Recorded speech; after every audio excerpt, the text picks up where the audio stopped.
Hello friends, this is Vikas Kumar from Modulation Institutes, and today I am going to teach you organic chemistry.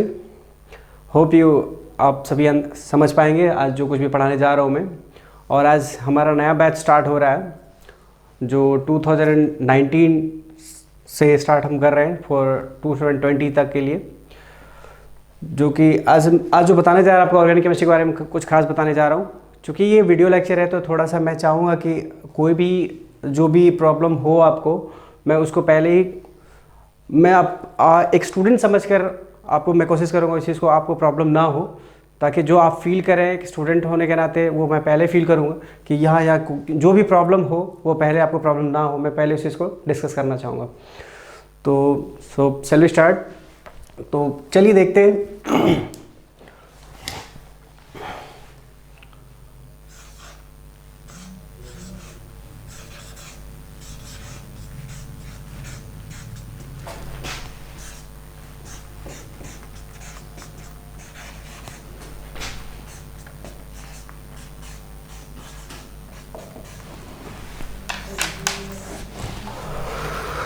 तो बात करते हैं हम लोग organic chemistry का। तो सबसे पहले हम स्टार्ट करेंगे organic chemistry.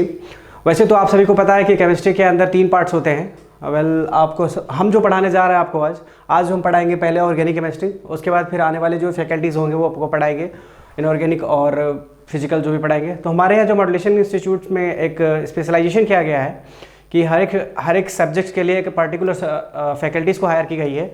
And for the organic chemistry मैं हायर किया गया, आई एम विकास कुमार मंडल। तो मैं आपको पढ़ाऊँगा और पूरी ऑर्गेनिक केमिस्ट्री, और ये देखते हैं कि ऑर्गेनिक केमिस्ट्री में हमें क्या क्या पढ़ना है और बेसिकली हमें पढ़ना क्यों पड़ता है ऑर्गेनिक केमिस्ट्री, ये जानना बहुत ज़रूरी है। तो आपको बेसिक चीज़ें समझ में आएंगी। तो ऑर्गेनिक केमिस्ट्री सबसे पहले पढ़ने की ज़रूरत क्यों पड़ती है, थोड़ा सा इस बात पर चर्चा करेंगे, उसके बाद फिर हम आगे बढ़ेंगे। तो देखिए, ऑर्गेनिक केमिस्ट्री पढ़ने का सबसे मेन मोटो हमारा ये है कि आप अपने नज़रें घुमा कर देखेंगे तो आपको पता चलेगा कि सारे मैक्सिमम चीज़ें 90 से 95% चीज़ें आपको ऑर्गेनिक चीज़ों से बनी हुई है। लेट्स से आप कुछ खाते हैं तो उसमें भी वो भी हमारा ऑर्गेनिक चीज़ों से बनी हुई है। और अगर आप कोई फार्मर्स के बच्चे हैं तो आपको पता चल जाएगा कि आप जैसे कोई खाद वगैरह डालते हैं, जैसे यूरिया की बात करूं मैं, तो यूरिया हमारा क्या है, आपको पता होगा यूरिया क्या चीज़ है। यूरिया एक हमारा ऑर्गेनिक प्रोडक्ट है जो कि ऑर्गेनिक कंपाउंड है। वो फर्स्ट मैनमेड जो इंसानों के द्वारा तैयार किया गया हमारा वो ऑर्गेनिक कंपाउंड है। और भी कई चीज़ें जैसे कि आप हॉस्पिटल में जाके देख सकते हैं, हॉस्पिटल में एनेस्थीसिया वगैरह दी जाती है, या फिर आप देख सकते कई मेडिसिन जो बनाए जाते हैं, ऑल टू ऑल ये सब हमारे कहीं ना कहीं ऑर्गेनिक के पार्ट्स हैं। और या फिर आप मेरे हाथ में एक मार्कर देख सकते हैं, this is also made from organic chemistry. तो ये सारी चीज़ें कहीं ना कहीं आप चारों तरफ नज़रें घुमा कर देखेंगे तो आपको नज़र आएगा कि कहीं ना कहीं वो चीज़ें ऑर्गेनिक केमिस्ट्री से ही बनी हुई है। तो वाई डोंट कि हमें ये जानना चाहिए कि आखिर वो चीज़ें क्या है, क्यों है, कहाँ से आई है, वो सारी चीज़ें कहीं ना कहीं आपको ऑर्गेनिक केमिस्ट्री से रिलेट होगा। ठीक है। तो टुडे जो हम आज पढ़ने जा रहे हैं वो ऑर्गेनिक केमिस्ट्री का बहुत अहम हिस्सा है, और वो है हमारा नोमेनक्लेचर। तो नोमेनक्लेचर से पढ़ने से पहले मैं थोड़ा एक बेसिक जानकारी होना बहुत ज़रूरी है हमारा, और वो है हमारा जैसे कि हम बात करेंगे सेल के बारे में, सब सेल के बारे में, ऑर्बिटल के बारे में। तो ये सब चीज़ें अगर आपको नहीं पता चलेगा तो आपको ये पता नहीं चल पाएगा कि कार्बन के 4 वैलेंसीज क्या होते हैं। कार्बन के 4 वैलेंसी तो हर किसी को पता है कि कार्बन के 4 वैलेंसीज होते हैं, लेकिन बहुत कम को पता है कि 4 वैलेंसीज कहाँ से आते हैं। ठीक है। तो मैं सबसे पहले आपको ये बताना चाहूँगा सेल के बारे में, देन आपको सब सेल के बारे में बताएंगे, उसके बाद फिर ऑर्बिटल के बारे में बताएंगे कि ऑर्बिटल के अंदर कितने सारे इलेक्ट्रॉन्स होते हैं और वो किस वे में वो अरेंज होते हैं। ठीक है। तो सबसे पहले हम ये जानते हैं सेल के बारे में, then after will study for subshell. तो सबसे पहले हम बात करेंगे आपको सेल के बारे में। सेल क्या होता है? तो सेल आप सभी जानते होंगे, KLM के बारे में तो सभी सुने होंगे, KLMN, तो ये सब के बारे में आप जानते होंगे पहले से भी कहीं ना कहीं। तो अगर अब रही बात ये KLMN हमारा सेल है, तो सेल के अंदर ऑब्वियस है आपके इलेक्ट्रॉन्स भी होंगे।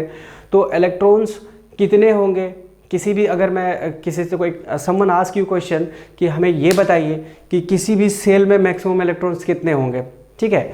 तो अगर आपसे क्वेश्चन ये पूछा जाए कि मैक्सिमम इलेक्ट्रॉन किसी भी सेल में कितना होता है, तो उसका आंसर आपका होगा 2 एन स्क्वायर। तो ये हमारा 2n स्क्वायर जो होगा ये हमारा मैक्सिमम इलेक्ट्रॉन होगा किसी भी सेल के अंदर, ठीक है। किसी भी सेल के अंदर मैक्सिमम इलेक्ट्रॉन कितना होगा, 2n स्क्वायर्स होगा, ठीक है। और अगर आपसे ये पूछता है किसी पर्टिकुलर सेल के बारे में बात की जाए, let's say someone ask you कि tell me what is the maximum number of electrons, I mean maximum electron say M shell, अगर आपसे बात करता है एम सेल के बारे में कि एम सेल में हमें बताइए कि मैक्सिमम इलेक्ट्रॉन कितना होगा, तो आप कैसे पता करोगे, क्योंकि ये तो आपको दिया गया है 2n स्क्वायर फॉर किसी भी सेल के लिए। लेकिन अगर आपसे कोई क्वेश्चन ये पूछता है कि बता बाबू कि एम सेल में हमारा मैक्सिमम इलेक्ट्रॉन कितना होगा, तो आप नहीं बता पाएंगे। वाई? बिकॉज आपके एन के बारे में आपका जानकारी नहीं है। तो सबसे पहले हमें एन के बारे में जानना होगा कि what is the meaning of n. तो एन जो हमारा यहाँ पर है, एन हमारा है वेयर, एन हमारा क्या है, एन हमारा है नंबर ऑफ ऑर्बिट।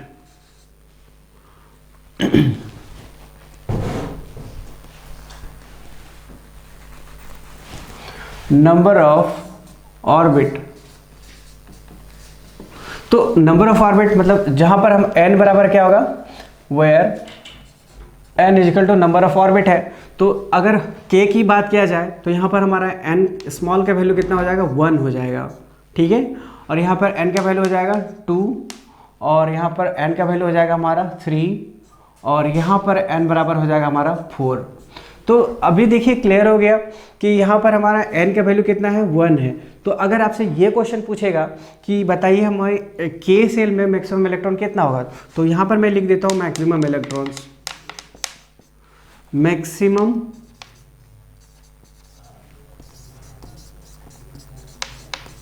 इलेक्ट्रॉन, ठीक है।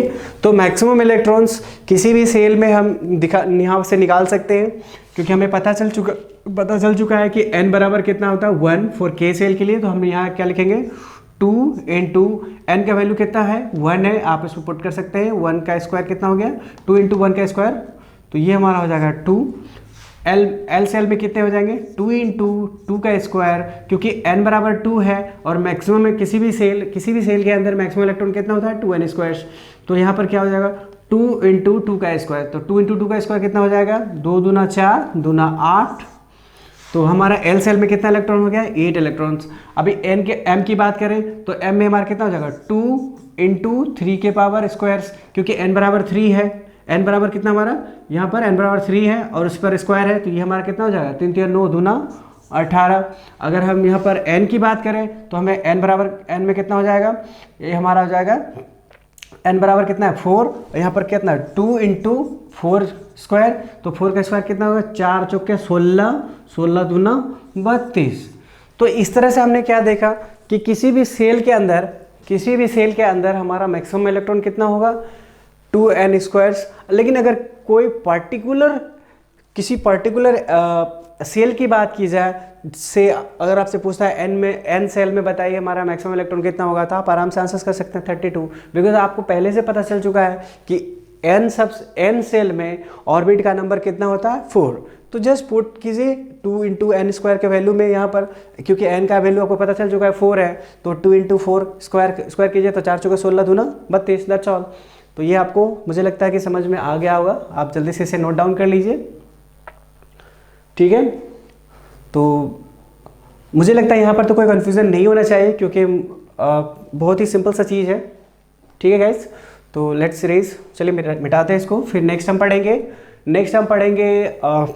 नेक्स्ट है हमारा, चूँकि सेल है तो सेल के बाद हम क्या पढ़ेंगे, सब सेल, ठीक है। तो सब सेल के बारे में भी कहीं ना कहीं आपको थोड़ी मोड़ी जानकारी होगी, अगर नहीं भी है तो कोई बात नहीं, क्योंकि हम बहुत अच्छे तरीके से बताने जा रहे हैं आपको, इसलिए टेंशन लेने की कोई ज़रूरत नहीं है। तो चलिए मिटाते हैं इसको, आगे पढ़ेंगे हम सब सेल के बारे में।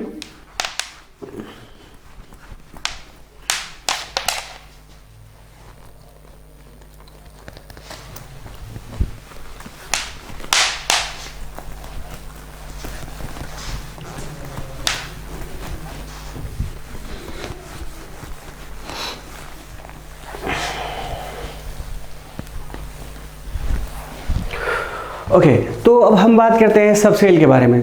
तो आपको जैसे तो स्टार्टिंग में हमने बताया था आपको कि सबसे पहले हम सेल पढ़ेंगे, फिर हम सब सेल पढ़ेंगे। तो अब नेक्स्ट जो टॉपिक हमारा हुआ है सब सेल। तो सब सेल जो होता है हमारा वो ये कुछ होगा, सब सेल। सब सेल बहुत आसान सा चीज़ है, SPDF। तो ये हमारा क्या है, सब सेल होता है SPDF। और सब सेल के अंदर क्या होता है हमारा, ऑर्बिटल होता है। ठीक है, तो बेटर होगा मैं इसको ऐसे ना लिख करके मैं थोड़ा ऐसे लिखना चाहूँगा इसको, SPDF। तो SPDF हमारा क्या है, सब सेल है। उसके बाद हमारा दूसरा टॉपिक हमारा है ऑर्बिटल।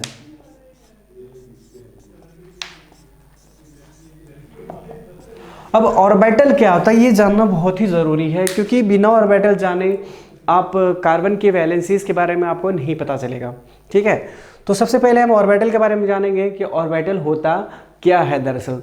तो ऑर्बिटल एक ऐसा चीज़ है, कुछ खास बहुत बड़ी खास चीज़ें नहीं है। तो ऑर्बिटल में थोड़ा बताना चाहूँगा। ऑर्बिटल जो है एक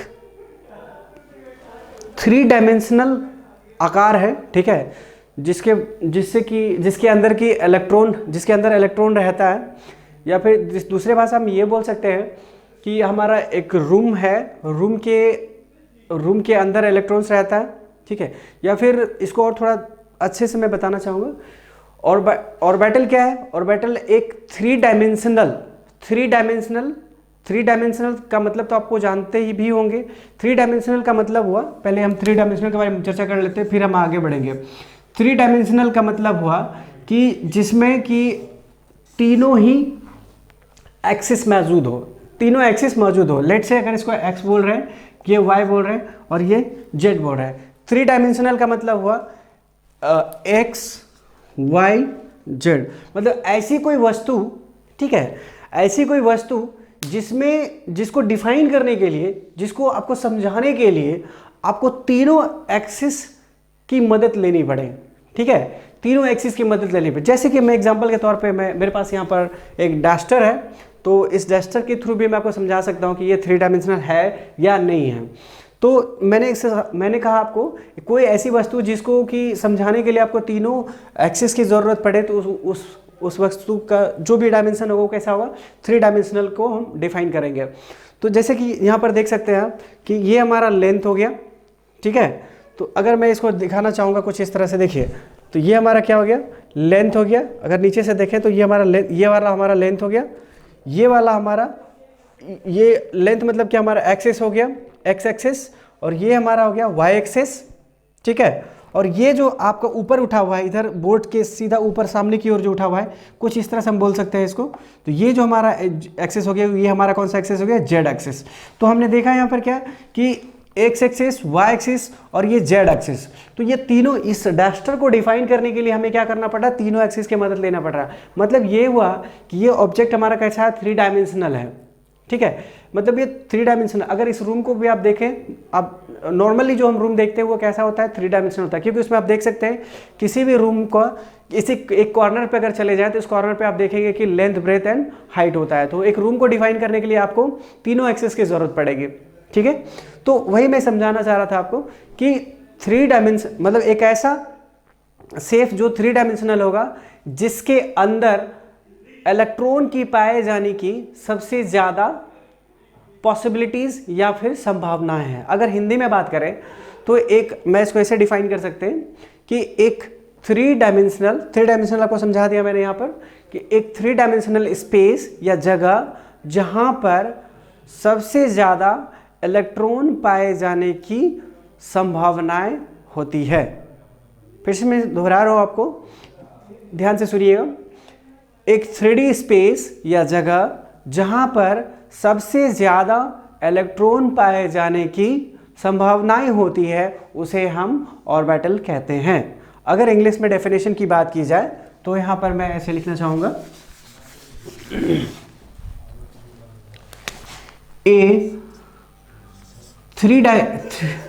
एक्चुअली 3D जो बोल रहा हूँ मैं, ये 3D स्पेस की बात कर रहा हूँ मैं। ए 3D space where the maximum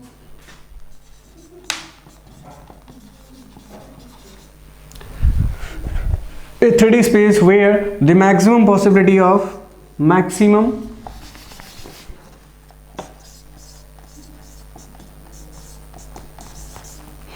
possibility of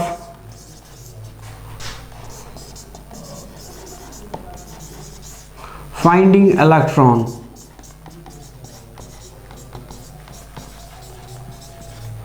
is called orbital.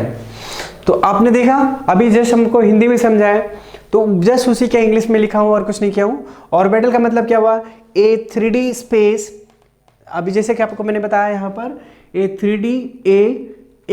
3D जगह, मतलब एक 3 डायमेंशनल स्पेस होगा या 3D स्पेस मतलब क्या हुआ कि जिसमें लेंथ ब्रेथ एंड हाइट होगा, ठीक है, उसको उसके वहां पर आपको क्या मिलेगा, मैक्सिमम पॉसिबिलिटी है किसको पाए जाने की, इलेक्ट्रॉन की पाए जाने की, ठीक है। तो यहां पर देखिए एक 3 डायमेंशनल स्पेस वेयर, जहां पर मैक्सिमम मतलब अधिक से अधिक पॉसिबिलिटी है, किसकी पॉसिबिलिटी है, इलेक्ट्रॉन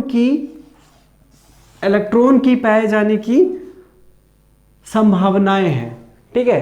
तो अभी आपको समझ में आ गया होगा। अगर हिंदी में डायरेक्टली बात की जाए, जैसे आपको मैंने स्टार्टिंग में समझाया था कि a 3D space where, a 3D space जहां पर सबसे ज्यादा इलेक्ट्रॉन पाए जाने की संभावनाएं होती है, उसे हम ऑर्बिटल कहते हैं, ठीक है। तो आई होप कि आपको समझ में आया होगा। तो आगे बढ़ते हैं, पहले इसको नोट डाउन कर लीजिए जल्दी से आप इसको, फिर हम आगे बढ़ेंगे,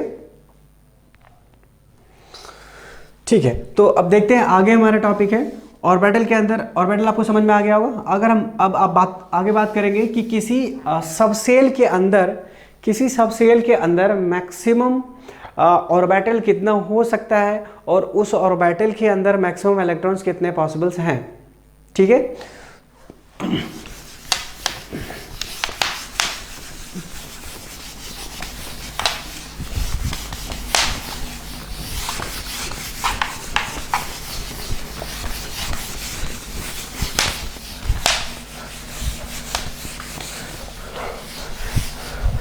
तो इसको देखिए सब थोड़ा सा हम थोड़ा अरेंज वे में लिखना चाहेंगे। यहाँ पर सबसे पहले इधर हम लिखेंगे सबसेल, उसके बाद हम लिखेंगे यहाँ पर नंबर ऑफ ऑर्बिटल्स,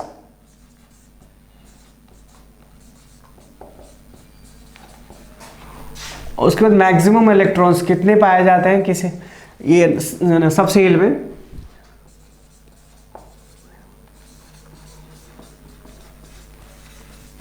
ओके। तो देखिए ध्यान से, बहुत आसान सा चीज है। सबसेल में आपको जैसे स्टार्टिंग में हमने बताया था, सबसेल का मतलब हुआ S, P, D and F, ठीक है। तो सबसे पहले ये देखिए कि S में हमारा SPDF हमारा क्या है, सबसेल है, ठीक है। SPDF हमारा सबसेल है। अब सबसेल के अंदर मैक्सिमम सबसे पहले हम ये देखेंगे, यहाँ देखिए नंबर ऑफ ऑर्बिटल्स के बारे में लिखा गया है। तो सबसे पहले ये देखते हैं कि S सबसेल के अंदर मैक्सिमम ऑर्बिटल्स कितने होते हैं। तो मैं बताना चाहूँगा S के अंदर जो होता है मैक्सिमम एक ही ऑर्बिटल्स होते हैं, ठीक है। और P में कितने होते हैं, 3 ऑर्बिटल्स होते हैं। और D में हमारा 5 होता है और F में हमारा 7 होता है।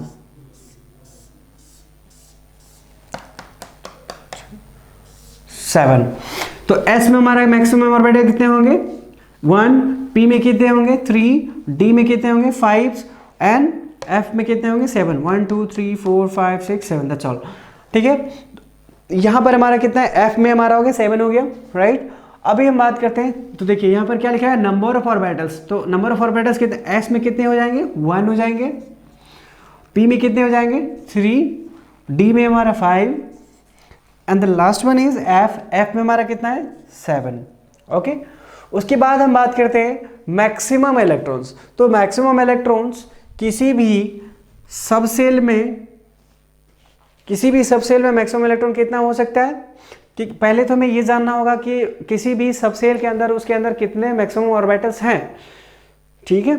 तो उसके बाद देखिए यहाँ पर सबसे पहले S में क्या हमारा, S में एक मैक्सिमम इलेक्ट्रॉन्स कितने होंगे 2।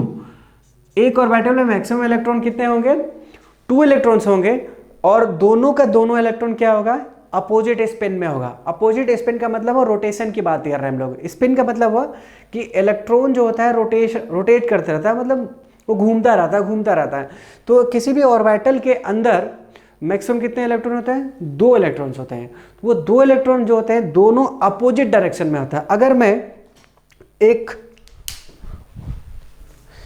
अगर देखिए यहाँ पर, अगर एक ऑर्बिटल, अगर ऐसे मैं बोलूँ कि एक ऑर्बिटल ऐसे बॉक्स के रूप में एक ऑर्बिटल है, तो एक इलेक्ट्रॉन ऊपर जा रहा है तो दूसरा इलेक्ट्रॉन कहाँ जाएगा? नीचे की ओर जाएगा।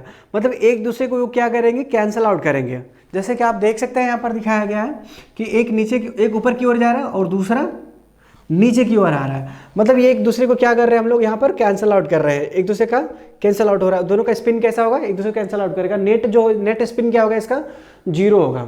ठीक है, तो यहाँ पर क्या होगा हमारा? देखिए मैक्सिमम इलेक्ट्रॉन, किसी भी ऑर्बिटल के अंदर मैक्सिमम इलेक्ट्रॉन कितना हो सकता है? 2, माइंड इट। तो ये हमेशा ही क्या होगा कि किसी भी ऑर्बिटल में मैक्सिमम इलेक्ट्रॉन 2 होगा। तो इसका मतलब यहाँ p में हमारे पास कितने ऑर्बिटल्स हैं? p में हमारे 3 ऑर्बिटल्स हैं। तो 3 ऑर्बिटल्स में अगर एक ऑर्बिटल में 2 इलेक्ट्रॉन है तो ऑब्वियसली 3 ऑर्बिटल्स में कितने होंगे? 6 इलेक्ट्रॉन्स होंगे। तो इसको ऐसे भर के देख सकते हैं आप देख लीजिए यहाँ पर कितने इलेक्ट्रॉन्स हुए? 2 2 4 2 6। अब डी में कितने हो जाएंगे? डी में हमारा हो जाएगा, चूंकि 5 ऑर्बिटल्स है तो 5 ऑर्बिटल्स में कितने हो जाएंगे? 10 इलेक्ट्रॉन्स हो जाएंगे। आप देख सकते हैं यहाँ पर आराम से। और इसमें कितने हो जाएंगे? एफ में कितने हो जाएंगे? 14 हो जाएंगे। तो आप यहां पर बता सकते हैं मैक्सिमम इलेक्ट्रॉन कितना होगा? यहां पर मैक्सिमम इलेक्ट्रॉन 2 हो गया। और पी में कितने होंगे? पी में हमारा 6 इलेक्ट्रॉन्स हो जाएंगे। और डी में कितने हो जाएंगे? 10 इलेक्ट्रॉन्स। एंड एफ में हो जाएंगे हमें 14 इलेक्ट्रॉन्स। तो आई होप कि आपको ये बात बहुत ही आसान से चीज़ें आपको क्लियर हो गया होगा। तो अब हम नेक्स्ट जो पढ़ेंगे, अब हम बात करेंगे नोमेनक्लेचर की। तो नोमेनक्लेचर में भी काफ़ी कुछ हमें जानना होता है। तो नोमेनक्लेचर से पहले थोड़ा और एक और चीज़ बच गया हमें पढ़ने के लिए। पहले इनको मिटाता हूँ, फिर आप देखते हैं आगे।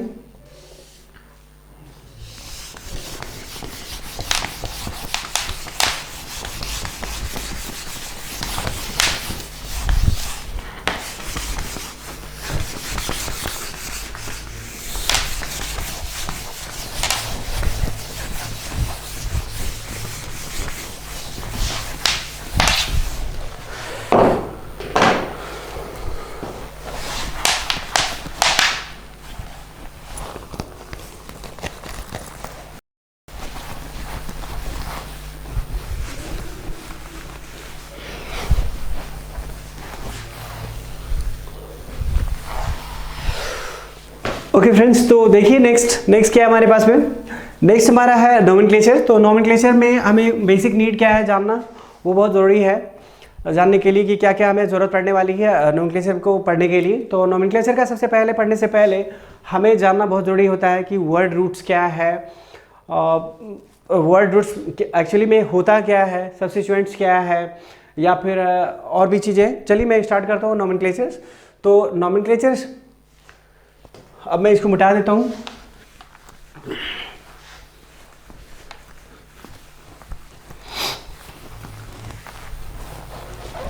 तो नोमेनक्लेचर को पढ़ने से पहले थोड़ा ये जान लेते हैं कि कार्बन के बारे में तो आप अच्छे से जानते होंगे पहले से ही।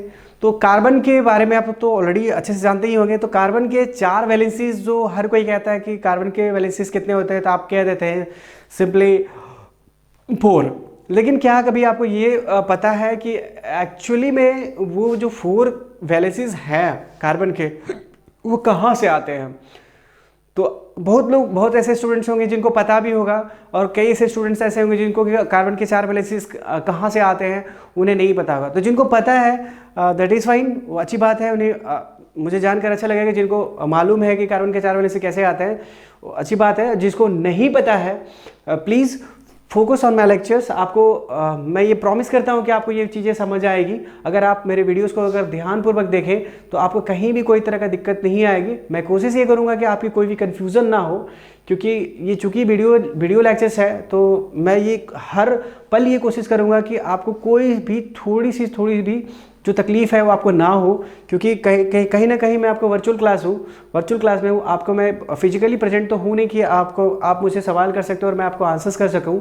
तो मैं ये कोशिश करूँगा कि आपको कोई प्रॉब्लम ही ना हो, ज़्यादा से ज़्यादा मैं यही कोशिश करूँगा कि आपको कोई तरह का तकलीफ़ या प्रॉब्लम्स ना हो, ठीक है।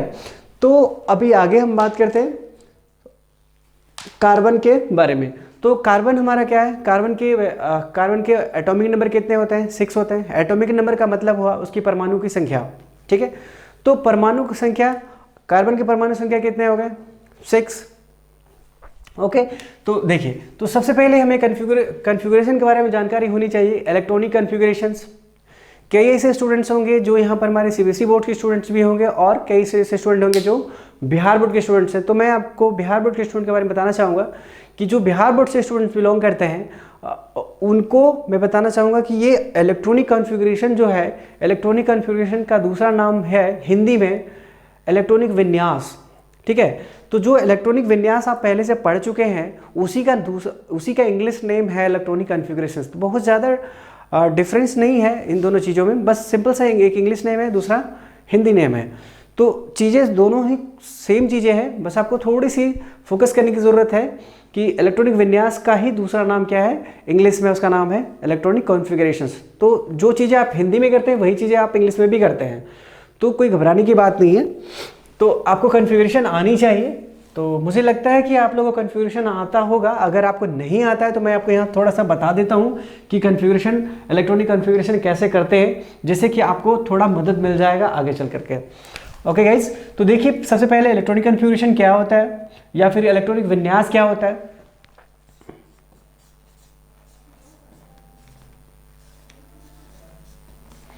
इलेक्ट्रॉनिक कॉन्फ़िगरेशन, और इसी का दूसरा नाम, इसी का इंग्लिश हिंदी नेम है, इसी का हिंदी नेम है आपका इलेक्ट्रॉनिक विन्यास, ओके। इसी का दूसरा, चलिए तो देखिए सबसे पहले इसको लिखते कैसे हैं। सबसे पहले ध्यान देने वाली बात है लिखते कैसे हैं। अगर ये आपको याद हो जाए तो फिर आपको उसको निकालने में ज़्यादा प्रॉब्लम नहीं होगी। तो सबसे पहले हम देखते हैं, इसको लिखते हैं 1s 2s 2p 3s 3p 3d 4s 4p 4d and 4f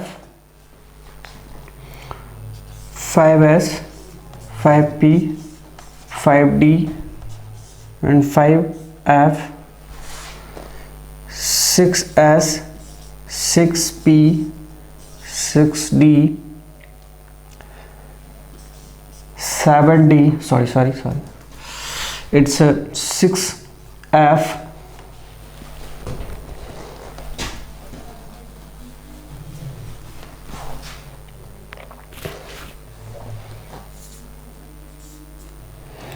7s हो जाएगा यहाँ पर। तो इसको देखिए ध्यान से, ये हमें लिखना कैसे पड़ता है। आपने कई बार देखा होगा कि यहाँ पर डायरेक्टली लिखा हुआ था 1s2 2s2 3 1s2 2s2 2p 3s 3p 3d, इस तरह से लिखे होते हैं। तो वो एक्चुअली कैसे लिखे जाते हैं उसको जानने से बेहतर है कि आप इन लॉजिक को जानें, क्योंकि अगर इस लॉजिक को अगर आप याद रखते हैं तो आपको डेफिनेटली आपको उन्हें याद करने की ज़रूरत कभी नहीं पड़ेगी। बिकॉज कहीं ना कहीं ये चीज़ें जो लिखी जाती है यहाँ पर वो यहीं से लिखी जाती है। तो वाई डोंट यू, आप उसको याद करने से बेहतर है just remember this concepts, because वो जो चीज़ें आती है वो यहीं से आती है, ठीक है। तो जस्ट रिमेंबर दिस थिंग्स। ये हम देख लीजिए, ध्यान से देखिएगा हम कैसे कट कर रहे हैं इसको। तो आप जब लिखें तो आपको ध्यान रहे कि ये पैरेलली एक दूसरे का बहुत अकॉर्डिंगली पुट करें, अदरवाइज आपको कट करने में थोड़ा प्रॉब्लम होगी। तो हमेशा ध्यान रखिएगा इस बात का। ये इधर से आता है,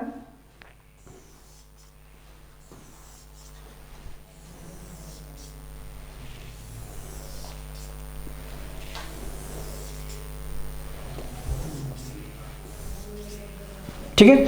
तो अब देखिए मैंने कैसे कट किया है इसको, बहुत ही आसान सा चीज़ है। तो अब देखिए अभी आपको कुछ नहीं करनी है, बस इजीली आप इसको यहाँ से क्या कीजिए, जैसे एरो आ रहा है देखिए एरो को फॉलो करते रहिएगा, कुछ नहीं करना आपको, सिर्फ और सिर्फ एरो को फॉलो करना है आपको। तो एरो क्या है हमारा, देखिए ये ऐसे एरो आया है। तो अगर आपको नहीं समझ आ रहा है कि ये कैसे हो रहा है, तो फर्स्ट टाइम आप एरो को देखिए, जस्ट उसको फॉलो कीजिए। देखिए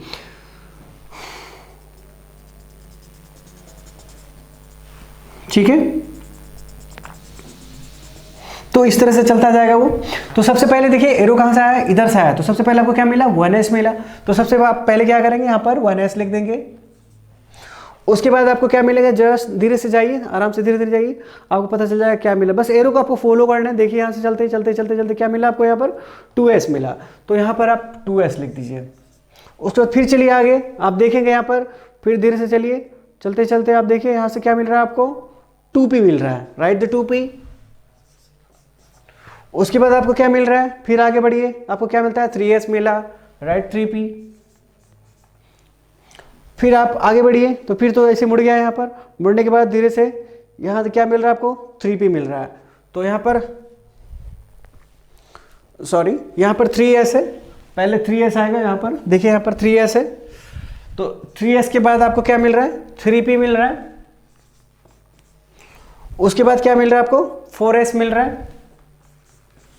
उसके बाद देखिए फिर जब आप आगे बढ़ेंगे यहाँ से इस तरह से, तो आप क्या देखेंगे, यहाँ पर 3d मिल रहा है आपको। उसके बाद आपको मिल रहा है 4p। तो कहीं ना कहीं आपको इन्हें याद रखने की ज़रूरत नहीं है, ठीक है, इनको याद रखने की ज़रूरत नहीं है। आप इनको एक बार अच्छे से लिखकर रिमेंबर कर लीजिए, जिससे कि आपको आसानी हो यहाँ पर लिखने में। ओके, तो इस तरह से आप बढ़ते जाइएगा और आप उसको लिखते जाइएगा। This is called electronic configurations, इसको भी बोलते हैं और इसको भी बोलते हैं। तो इन्हें याद करने की ज़रूरत नहीं है, जब आप इसको लिखोगे तो ऑटोमेटिक आपको वो याद हो जाएगा, ठीक है। अगर आप मान लीजिए कि ये इसको लिखते लिखते आप भूल गए, तो आपको कोई वरी करने की ज़रूरत नहीं है। क्यों, क्योंकि आपके पास तो ये मौजूद है, आपके पास ऑलरेडी, आप जानते हैं इस चीज़ को। तो आप जस्ट, आपको ज़्यादा नहीं लगेगा, मुश्किल से आपको 2 मिनट लगेगा लिखने में। इसको फटाक से लिखिएगा और लिखने के बाद आपको यहाँ पर ईजिली डील कर लीजिएगा, बहुत आसानी तरीके से लिख सकते हैं इसको। जैसे हमने बताया आपको अभी, बहुत आसान तरीका है, आप उसको आराम से यहाँ पर लिख सकते हैं। ओके, तो अभी देखिए, अब रही बात इलेक्ट्रॉन्स की, कि इलेक्ट्रॉन आप देखे हुए कई बार लिखा होता है 1s2 2s2 2p3 2p6 3s2, तो ये सब कहाँ से आ रहे हैं। तो मैं अभी थोड़ी देर पहले आपको पीछे में समझाया था कि एस में एस जो हमारा एस सब सेल में कितने मैक्सिमम ऑर्बिटल्स होते हैं, 1 ऑर्बिटल्स होते हैं। और आपको ये भी बताया हमने कि एस ऑर्बिटल में मैक्सिमम इलेक्ट्रॉन कितना होता है, 2। तो यहाँ पर एस ऑर्बिटल में कितने हो जाएंगे, 2 इलेक्ट्रॉन्स हो जाएंगे। तो एस, यहाँ भी तो एस ही है, तो इसका मतलब यहाँ भी 2 इलेक्ट्रॉन्स होगा। पी में कितने हो जाएंगे, पी में आप जब पीछे जा करके आप देखेंगे अपनी कॉपी में, तो आप देखेंगे कि पी में कितने ऑर्बिटल्स थे, 3 ऑर्बिटल्स थे। और 3 ऑर्बिटल्स थे, और 3 ऑर्बिटल्स में कितने इलेक्ट्रॉन्स मैक्सिमम हो जाएंगे, 6, बिकॉज टू 1 ऑर्बिटल्स के अंदर मैक्सिमम इलेक्ट्रॉन कितना हो जाएगा, 2 इलेक्ट्रॉन्स। तो 3 ऑर्बिटल्स कितने हो गए, 6 इलेक्ट्रॉन्स। तो पी में कितना हो जाएगा, 6। यहाँ पर 3, एस में कितना हो जाएगा, 2 हो जाएगा। पी में कितना हो जाएगा, 6, यहाँ पर 2, यहाँ पर 10। आप देखो, अगर आप पीछे के लेक्चर्स में देखें तो आपको पता चल जाएगा कि डी में क्या है, डी में हमारा कितना है, 5 ऑर्बिटल्स। तो डी में जब 5 ऑर्बिटल्स है, तो इसका मतलब ये हुआ कि 5 ऑर्बिटल्स इंटू 2, क्योंकि एक ऑर्बिटल में 2 इलेक्ट्रॉन्स होते हैं, तो 2 इलेक्ट्रॉन्स हैं, तो इसका मतलब 5 इंटू 2 करेगा तो कितना, 10 हो जाएगा। तो आपको 10 वहाँ पर लिख दिया। उसके बाद फिर से पी मिला आपको, अब यहाँ पर 6 इलेक्ट्रॉन। तो इस तरह से आप क्या कर सकते हैं, धीरे धीरे आगे बढ़िएगा और आपको सारे के सारे कॉन्फ़िगरेशन आपको मिलता चला जाएगा। तो आप कॉन्फ़िगरेशन चाहे तो किसी भी एलिमेंट का कॉन्फ़िगरेशन भी लिखना हो तो आप आसानी से लिख सकते हैं। यहाँ पर लेट्स एक एग्जांपल के तौर पे मैं बता सकता हूँ आपको। जैसे कि मान लीजिए कि आपको लिखना है सोडियम 11 का, तो सोडियम कितना होता है, 11 होता है। जेड बराबर कितना होता है इसका, जेड इक्वल टू 11 होता है। जेड मतलब हो गया इसका परमाणु संख्या, या फिर एटॉमिक नंबर बोलते हैं इसको। इंग्लिश में बोले तो एटॉमिक नंबर, और हिंदी में बोले तो उसका परमाणु संख्या। तो सोडियम का जो सोडियम हमारा एलिमेंट है, उसका परमाणु संख्या कितना होता है, 11 होता है। आपसे कहेगा इसका इलेक्ट्रॉनिक विन्यास कीजिए, तो इसका इलेक्ट्रॉनिक विन्यास आप कैसे करेंगे। तो सबसे पहले आप देखिए यहाँ पर मैं नीचे लिख देता हूँ। तो सबसे पहले हमें क्या करना होगा, 1s। अब हाँ, एक चीज़ और जानने की ज़रूरत है आपको कि किसी भी एलिमेंट के अंदर कितना इलेक्ट्रॉन्स होता है। आपको अगर पता है तो अच्छी बात है, लेकिन अगर नहीं पता है तो प्लीज़ फोकस। ये किसी भी एलिमेंट के अंदर मैक्सिमम इलेक्ट्रॉन्स कितना हो सकता है, उसके एटॉमिक नंबर के बराबर, ठीक है। किसी भी एलिमेंट के उसके इलेक्ट्रॉनिक जो इलेक्ट्रॉन्स होते हैं उसके एटॉमिक नंबर के बराबर होता है, उससे ज़्यादा पॉसिबल नहीं है। तो कहीं ना कहीं आपको ये जानना बहुत, उसके एटॉमिक नंबर कितना ये जानना आपको ज़रूरी है, तभी अगर आपको पता है तो ही आप कॉन्फ़िगरेशन लिख सकते हैं, नहीं तो नहीं लिख पाएंगे। क्योंकि अगर आपको एटॉमिक नंबर का जानकारी नहीं है तो आपको कैसे पता चलेगा कि उसके अंदर कितना इलेक्ट्रॉन्स है। ठीक है, तो सोडियम के अंदर कितने इलेक्ट्रॉन्स है, 11 इलेक्ट्रॉन्स होंगे। तो हम 11 इलेक्ट्रॉन्स कैसे लिखेंगे, तो कन्फिग्रेशन के थ्रू हम आराम से कर सकते हैं इसको। देखिए सबसे पहले 1s2 2s2 2p6, देखिए टोटल इलेक्ट्रॉन कितने हो गए, ये सारे के सारे इलेक्ट्रॉन्स हमारे। तो पहले इलेक्ट्रॉन 2 4 4 और 4 और 6 कितने हो गए, 10 हो गए। 10 के बाद हमें कितना चाहिए, और भी एक इलेक्ट्रॉन जरूरी है हमको, क्योंकि Na का कितना होता है, 11 होता है। तो 11 होता है, इसका मतलब क्या हुआ कि एक इलेक्ट्रॉन और चाहिए इसको। तो यहाँ पर अब क्या बच गया, देखिए 1s2 2s2 2p6 3s2। अब देखिए 3s2 हम लिख सकते हैं यहाँ पर 3s2। अगर हम 3s2 लिखते हैं, सपोज दैट अगर हम 3s2 लिखते हैं तो हमें कितने इलेक्ट्रॉन हो गए टोटल, देखिए जरा काउंट कीजिए तो 2 4 6 10 और 2 कितने हो गए, 10 + 2 कितने हो गए 12। लेकिन हमें 12 नहीं चाहिए। 12 इसलिए नहीं चाहिए क्योंकि अभी हमने बताया कि किसी भी एलिमेंट का कितना मैक्सिमम इलेक्ट्रॉन हो सकता है, उसके एटॉमिक नंबर के बराबर हो सकता है। तो एटॉमिक नंबर जितना है उसका, उतना ही इसका नॉर्मल स्टेट में इलेक्ट्रॉन्स हो सकते हैं, नहीं तो उससे ज़्यादा पॉसिबल नहीं है। तो यहाँ पर आपने क्या किया, देखिए यहाँ पर आप 11 के जगह पे क्या कर दिया, आपने 12 कर दिया। क्यों, आप ये सोच रहे थे कि S के अंदर तो 2 इलेक्ट्रॉन्स होता है, बिल्कुल होता है। तो S के अंदर 2 इलेक्ट्रॉन तो होता है, तो इसका मतलब ये तो नहीं कि आप 2 ही इलेक्ट्रॉन भर दें, एक इलेक्ट्रॉन भी तो पॉसिबल है। तो कहने का मतलब ये कह रहा हूं मैं कि अगर आप मान लीजिए 5 रोटी खाते हैं, तो इसका मतलब ये तो नहीं हुआ कि आप 2 रोटी नहीं खा सकते। यस यू कैन, आप खा सकते हैं 3 रोटी। तो यहाँ पर वही बात हो गई कि यहाँ पर अगर S के पास कितना है, S के पास 2 इलेक्ट्रॉन रखने की पॉसिबिलिटीज़ है, तो इसका मतलब ये थोड़ी कि हमेशा वो S 2 इलेक्ट्रॉन ही रखेगा, जरूरी नहीं है। उसका मैक्सिमम है 2 इलेक्ट्रॉन्स, तो वो मैक्सिमम 2 इलेक्ट्रॉन रख सकता है। तो इसका मतलब ये नहीं हो कि 1 इलेक्ट्रॉन वो नहीं रख सकता। यस, वो रख सकता है 1 इलेक्ट्रॉन। अगर उसको ज़रूरत है 1 इलेक्ट्रॉन का तो वो 1 ही इलेक्ट्रॉन रखेगा, 2 इलेक्ट्रॉन नहीं रखेगा वो। ठीक है, तो यहाँ पर इसको कितने की जरूरत है, मात्र 1 ही इलेक्ट्रॉन की जरूरत पड़ेगी सोडियम एलिमेंट को, क्योंकि यहाँ पर कितने इलेक्ट्रॉन्स है, 11। ठीक है, तो 11 इलेक्ट्रॉन्स की जरूरत है। अभी देख लिया, आप काउंट करके देखिए, 2 4 4 6 10 10 1 11। तो ये हमारा किसका कॉन्फ़िगरेशन हो गया, ये हमारा सोडियम का कॉन्फ़िगरेशन हो गया।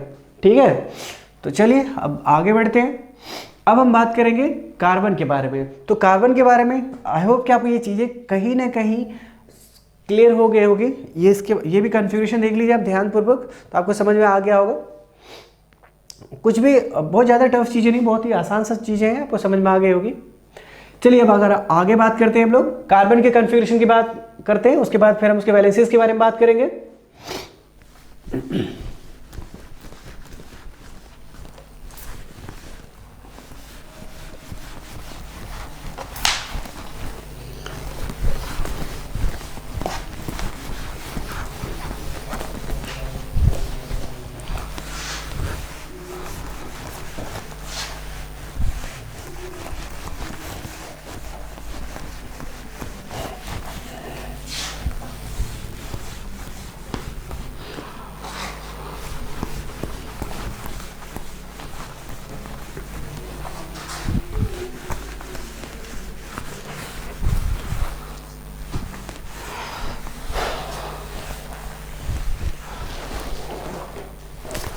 चलिए अब जो बात करते हैं हम लोग बात करते हैं कार्बन के वैलेंसी के बारे में।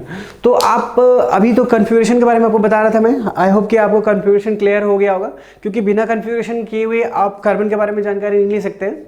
तो इसलिए हम पहले आपको कार्बन के कॉन्फ़िगरेशन के बताने से पहले मैं आपको इलेक्ट्रॉनिक कॉन्फ़िगरेशन के बारे में समझा दिया है। तो आई होप कि आपको ये चीज़ें समझ में आ गई होगी।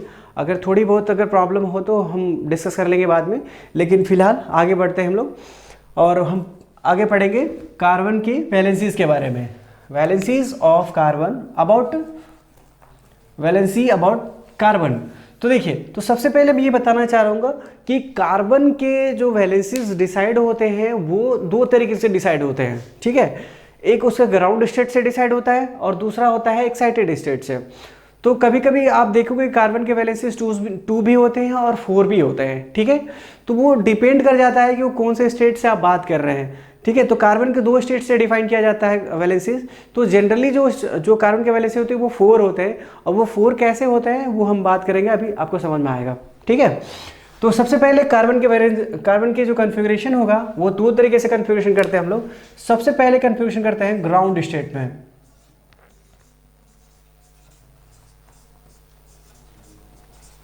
और दूसरा हमारा है एक्साइटेड स्टेट।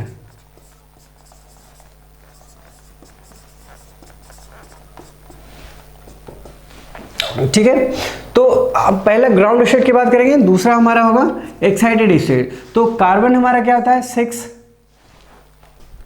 कार्बन का जो एटॉमिक नंबर होता है कितना होता है हमारा 6 होता है।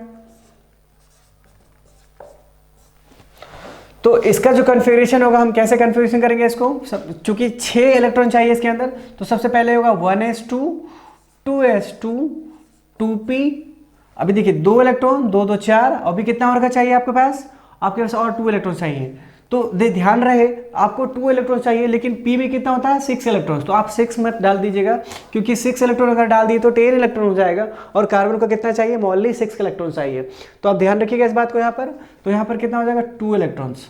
तो अभी देखिए ध्यान से, तो यहाँ पर क्या है, एक यहाँ पर एक ऑर्बिटल्स है, एस में एक ऑर्बिटल्स है, और इसके अंदर कितना 2 इलेक्ट्रॉन्स है। एस के एक ऑर्बिटल, इसके अंदर भी 2 इलेक्ट्रॉन्स है, लेकिन यहाँ पर आपको दिखेंगे 3 ऑर्बिटल दिख रहे हैं यहाँ पर, ठीक है।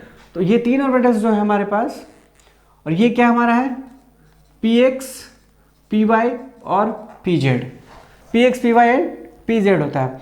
तो ये देखिए पहला इसमें कितना 2 इलेक्ट्रॉन्स हैं, तो आप 2 इलेक्ट्रॉन्स पहले आराम से भर दीजिए इसके अंदर, ओके। एक कंफ्यूजन आपको यहाँ पर आ सकता है कि सर अभी 2 इलेक्ट्रॉन्स यहाँ था तो आपने दोनों एक ही साथ भर दिया, यहाँ पर भी तो 2 इलेक्ट्रॉन ही है, तो आप एक ही ऑर्बिटल में दोनों इलेक्ट्रॉन्स को क्यों नहीं भरा, 2 अलग अलग इलेक्ट्रॉन्स को आपने क्यों भरा।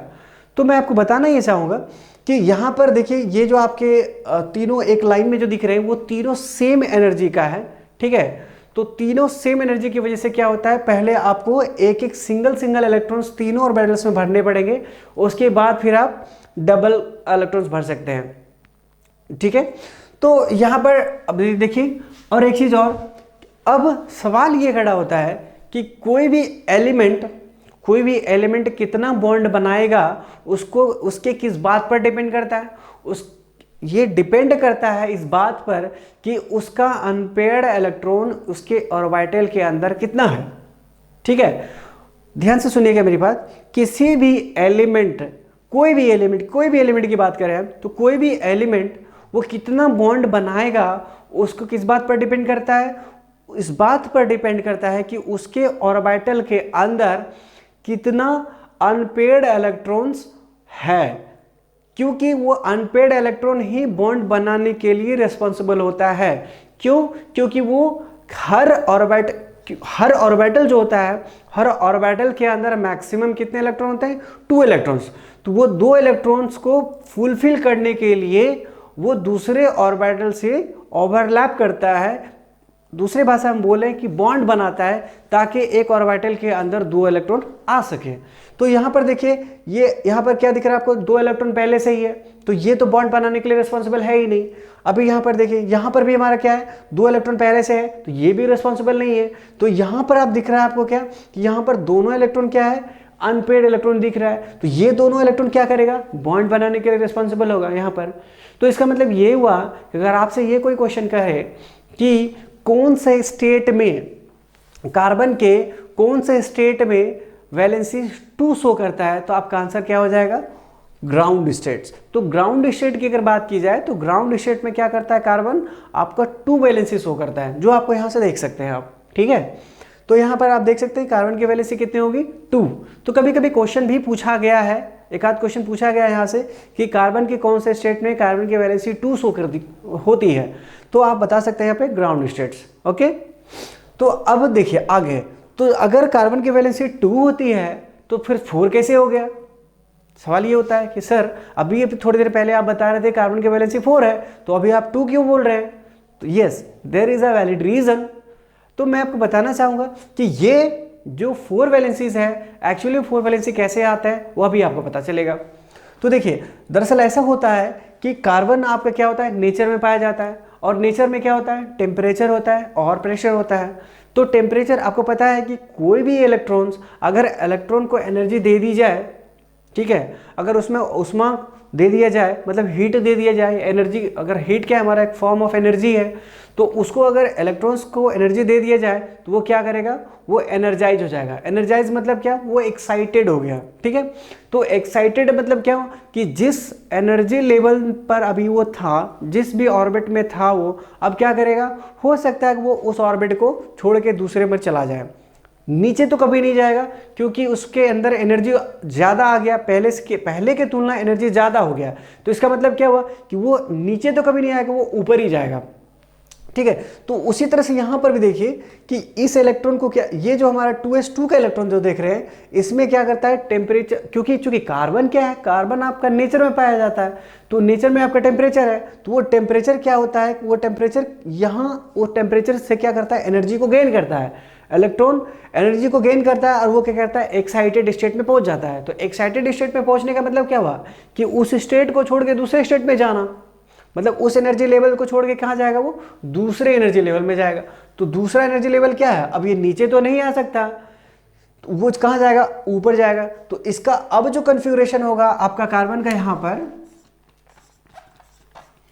अब जो इसका कन्फिगरेशन चेंज होकर के क्या हो जाएगा, 1s2 2s1 2p3 हो जाएगा। देखिए आप काउंट करिए, देखिए अभी भी 6 इलेक्ट्रॉन्स ही है, 6 से ज़्यादा नहीं है, 2 1 3 3 3 6। तो अभी देखिए यहाँ पर हमारा क्या हो जाएगा, 2 इलेक्ट्रॉन पहले से थे, अभी भी उतने ही है।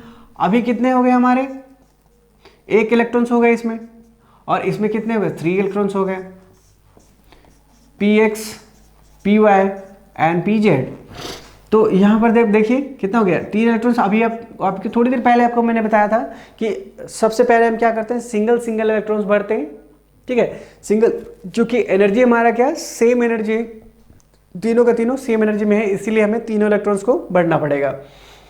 तो अभी देखिए, अभी आपको कितने अनपेयर्ड इलेक्ट्रॉन दिख रहे हैं, अभी आपको अनपेयर्ड इलेक्ट्रॉन आपको दिख रहा होगा 4। सबसे पहले इसमें देखिए 2s1 में 1 इलेक्ट्रॉन्स और 2p3 में आपको 3 इलेक्ट्रॉन्स, तो मतलब अभी आपको कितने इलेक्ट्रॉन दिख रहे हैं अनपेयर्ड, 4 इलेक्ट्रॉन्स। तो ये अब आपको एक बात और पता है कि कोई भी ऑर्बिटल जो होता है, मैक्सिमम इलेक्ट्रॉन कितना पॉसिबल है उसके अंदर, 2 इलेक्ट्रॉन्स। तो यहाँ पर तो एक ही है, इसका मतलब ये हुआ कि ये अब क्या करेगा, दूसरे से बॉन्ड बनाएगा, बनाना ही पड़ेगा इसको, क्योंकि अगर ये बॉन्ड नहीं बनाएगा तो इसका ऑर्बिटर में एक ही इलेक्ट्रॉन होगा, और ये तो प्रॉब्लम की बात है, क्योंकि कोई भी कंपाउंड या कोई भी एलिमेंट क्या करता है, अपने आप को स्टेबल होना मांगता है, मतलब वो स्टेबल होना चाहता है, और स्टेबल होने के लिए वो क्या करेगा, दूसरे से बॉन्ड बनाएगा ही, और जब तक बॉन्ड नहीं बनाएगा तब तक वो स्टेबल हो नहीं सकता।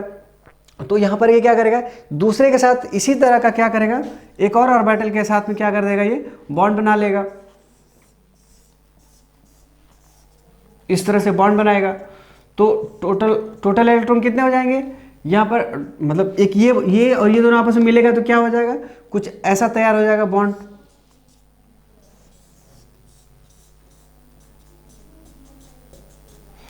तो इस तरह से देखिए, इस तरह से बॉन्ड बना लेगा ये, इस तरह से बॉन्ड बनाने के बाद फिर अभी आपको क्या नजर आया कि अभी आपको देखिए 1 2 3 4, तो ये 4 जो है, वो 4 जो अनपेयर्ड इलेक्ट्रॉन्स हैं, यही कार्बन की वैलेंसी को शो करता है, ठीक है। जो आप बार बार देखते हैं कार्बन की वैलेंसी आप 4 बोलते हैं, कैसे बोलते हैं, दरअसल ये इस तरह से आता है, ठीक है। तो आई होप कि आपको ये चीज़ें क्लियर हो गई होगी, अगर थोड़ी मोड़ी बची है तो हम बाद में डिस्कस कर लेंगे इन चीज़ों को। तो थैंक यू, आप देख सकते हैं इन सब चीज़ों को।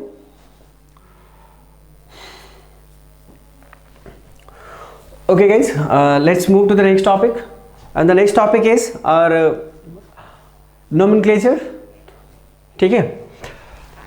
चलिए मिटाते हैं इनको सबसे पहले, उसके बाद हम आगे बात करेंगे।